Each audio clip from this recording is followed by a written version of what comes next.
Bom dia.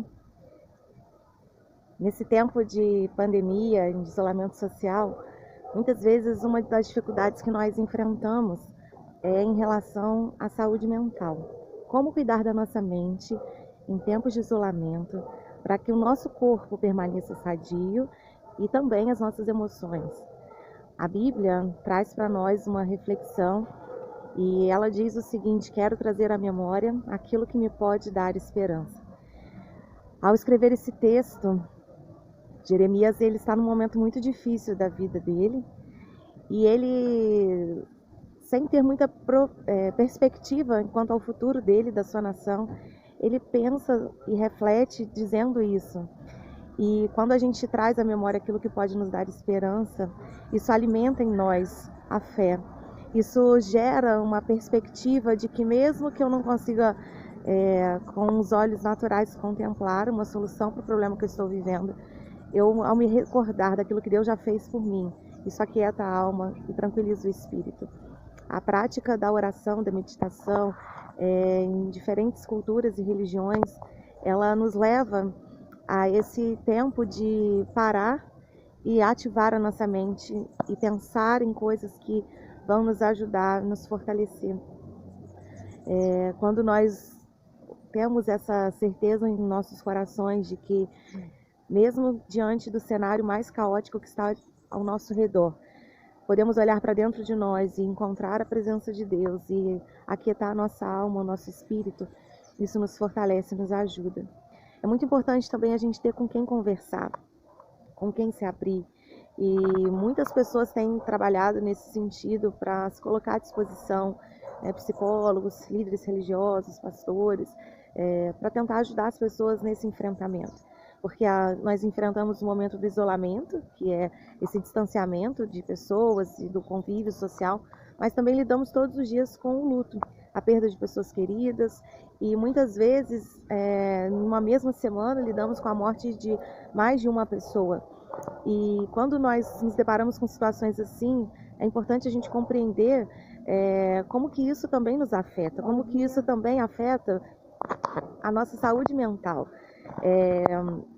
Dessa maneira, quando nós paramos e olhamos para dentro de nós, nessa certeza de que nós não estamos sozinhos, isso também nos ajuda nesse enfrentamento. E é necessário, então, conseguir alguém com quem a gente possa conversar, desabafar, confessar as nossas fraquezas e fragilidades. A Bíblia vai trazer esse conceito, né? Confessar uns aos outros as vossas fraquezas para que vocês alcancem graça e misericórdia.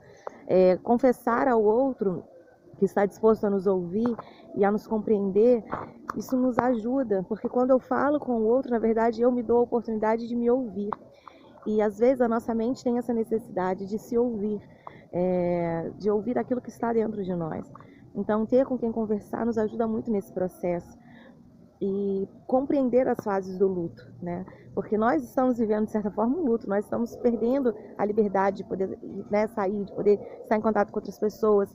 E entender esse tempo e tudo que isso traz para nós nos ajuda a lidar melhor com essa situação.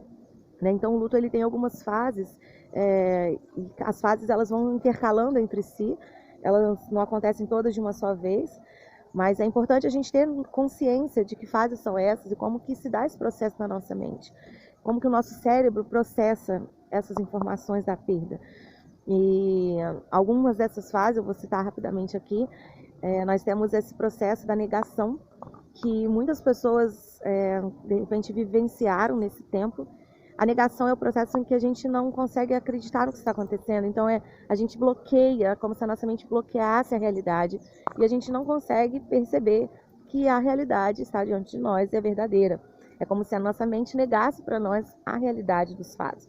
Então, quando a gente perde algo, né, um ente querido, algo de muito valor, a fase da negação é essa fase que parece que não aconteceu aquilo.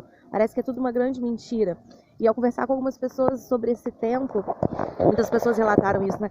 Nossa, parece que é uma mentira tudo isso que a gente está vivendo. Parece que a gente vai acordar e de repente nada do que a gente está vivendo aconteceu de verdade. É só um pesadelo, né? O que a gente está passando. Mas na verdade não é um pesadelo, é algo muito real. E uma das fases então é essa. Outra fase que a gente tem também no luto, no processo do luto, é a fase da raiva, né, onde a gente fica irado, a gente fica incomodado, a gente fica chateado, e isso começa a se expressar em formas agressivas. A raiva, cada um vai lidar de uma maneira com ela, mas é quando a gente fica muito irritado, assim, com tudo, e às vezes você fica com raiva de coisas que você nem sabe por que você está com raiva, né, estressado. Isso tudo é parte desse processo, né, da perda, do luto. Um outro processo também que acontece nessa fase do enfrentamento do luto é a barganha. A barganha é um processo que a gente tenta trocar a realidade que a gente está vivendo por uma outra realidade. Então, diversas pessoas vão enfrentar isso, cada um reagindo de uma maneira diferente, né? Mas, por exemplo, como se fosse assim, se eu tivesse feito algo, essa situação não estaria dessa forma. É claro que existem consequências das nossas ações, e tem coisas que dependem da gente. Então, nós estamos em um tempo de isolamento e a gente sabe que a gente precisa ficar em casa, que a gente tem que lavar a mão, que a gente tem que usar álcool em gel, tem que usar máscara. Mas a barganha, ela vai além disso. Ela vai em situações que não dependeriam de nós, propriamente dito. E a gente decide negociar isso, né? Seja com Deus, seja com a nossa própria história de vida. Então, e às vezes a gente se sente culpado, e aí é um outro processo, né, da culpa. A gente se sente responsabilizado.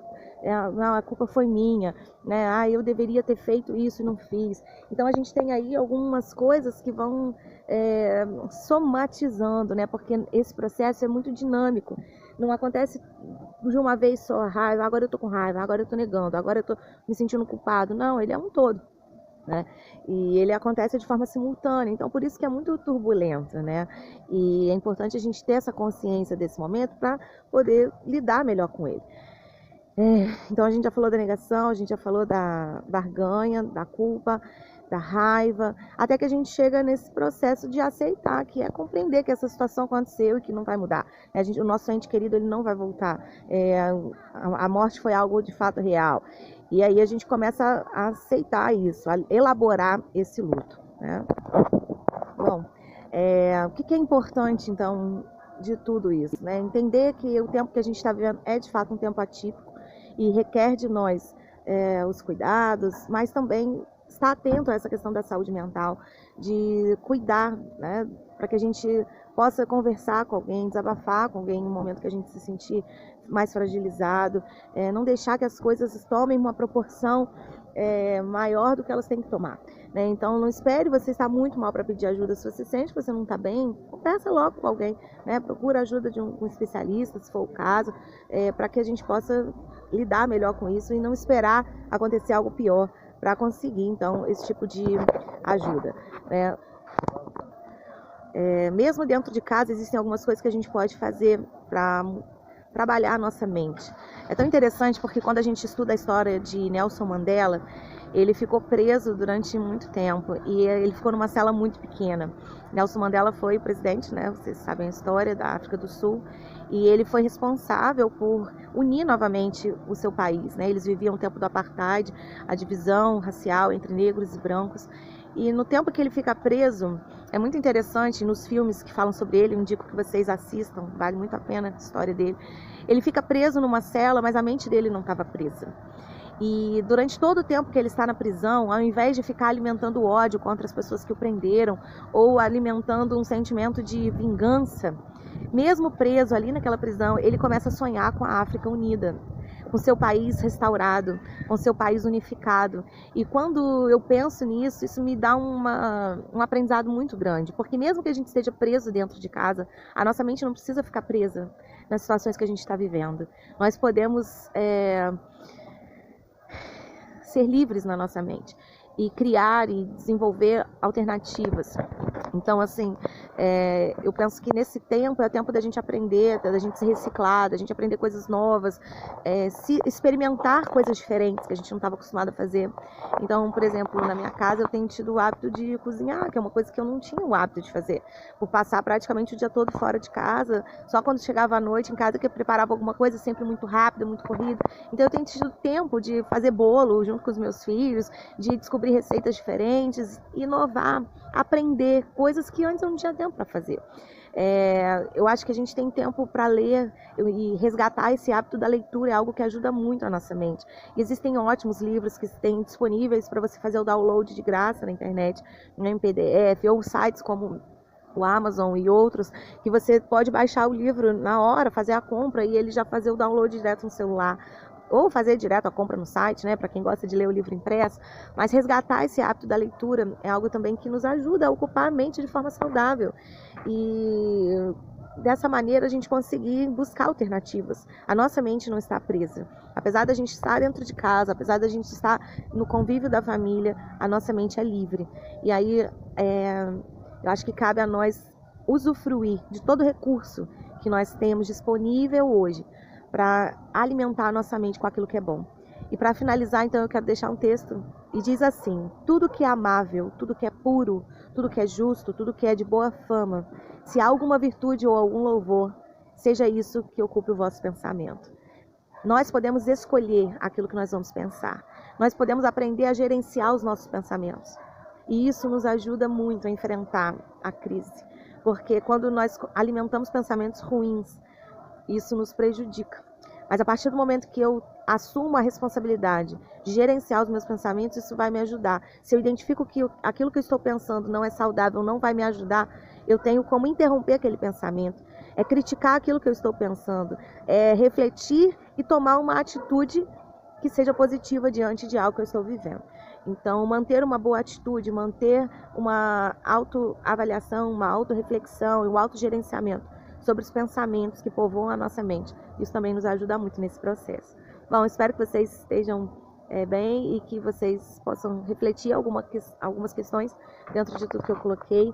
E para finalizar, eu gostaria de finalizar com a palavra de Deus que diz que a paz de Deus, que vai além de toda a nossa capacidade humana de compreender, guarde a sua mente e o seu coração em Cristo Jesus. E Deus te abençoe você, sua família, tá bom? E tudo de bom para vocês.